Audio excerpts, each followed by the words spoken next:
Hello everyone! In this video, I'm going to show you a homework assignment that I use with every single student, every single class. And the best part, it is super simple to do. It does not take a lot of time for you, and it doesn't take a lot of time for the student either.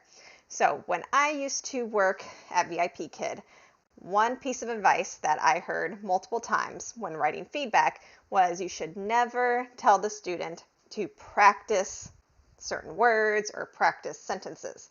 And you might think, well, of course we want them to practice, but the problem and the reason behind that was think about who is helping them practice. Usually it's going to be their mom or their dad.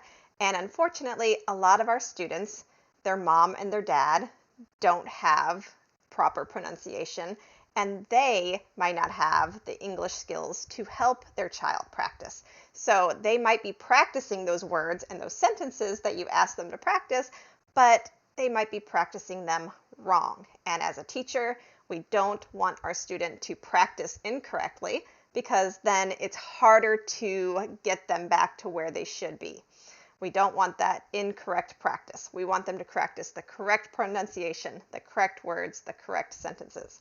So with ClassIn, there is a way that you can have them practice those words, practice those sentences, but they don't have to rely on mom or dad to help them with the pronunciation of those words and sentences. So I'm going to show you how I do that activity, that homework activity with my students. So after the class, I always submit homework through the task. And if you don't know where that is, that's right up here. You have your chat room, and then you have your task for your students' classroom. When you post the task, this box will open.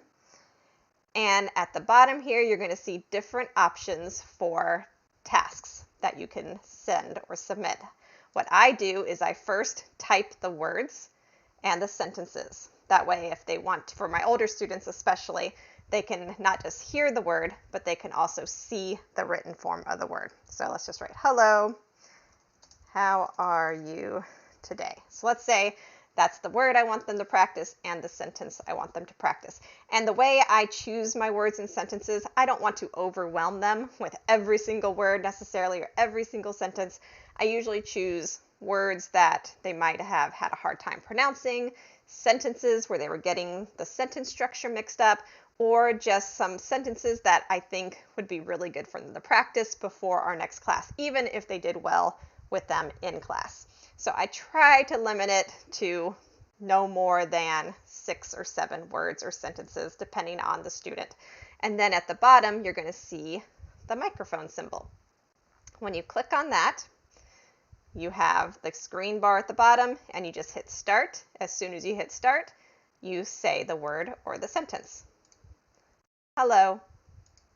And then when you're done with that word, you just click it again, and then it will repeat it back to you. You probably can't hear that in the video, but it repeated the word hello. If I made a mistake or I want to redo it, I can hit re-record, or if I'm done, I hit save. I like to do a separate clip for each word and each sentence. You could do multiple words in just one clip.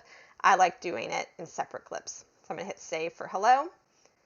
And then I'm going to do a second one, and I'm going to do my sentence. How are you today? I'm happy with that clip, so I'm going to click save.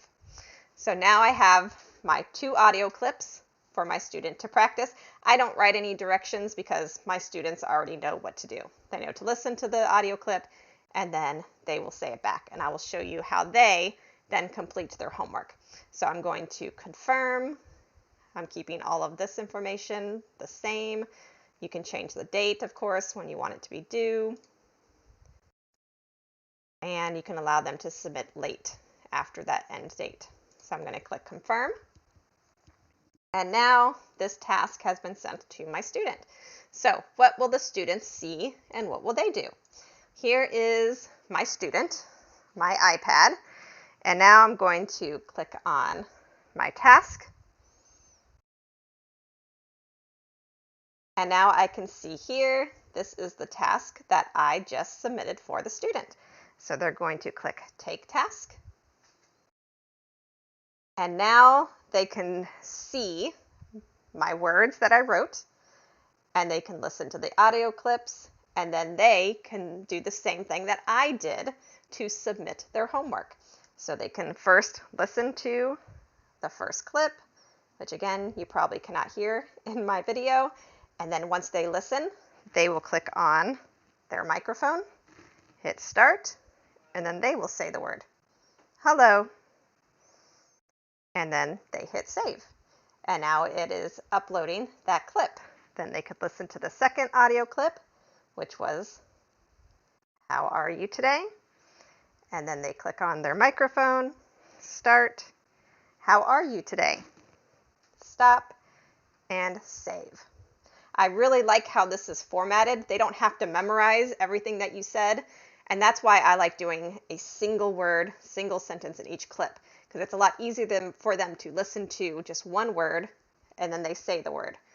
Listen to the second word, say the word. Listen to the sentence, say the sentence. Some of mine will submit their clip with all of the words or all of the sentences, which is fine. Every student's going to do it a little bit differently.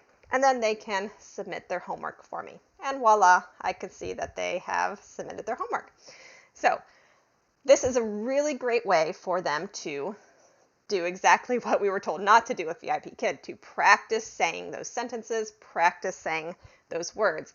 But they're able to hear me, the teacher, say them versus their parent helping them. Of course, they could watch a video replay of the class if you give them videos, but then that takes a lot of time for the parent to have to go through a 25+ minute video having to find those words and sentences for them to practice. This way you're isolating individual words, individual sentences for them to practice.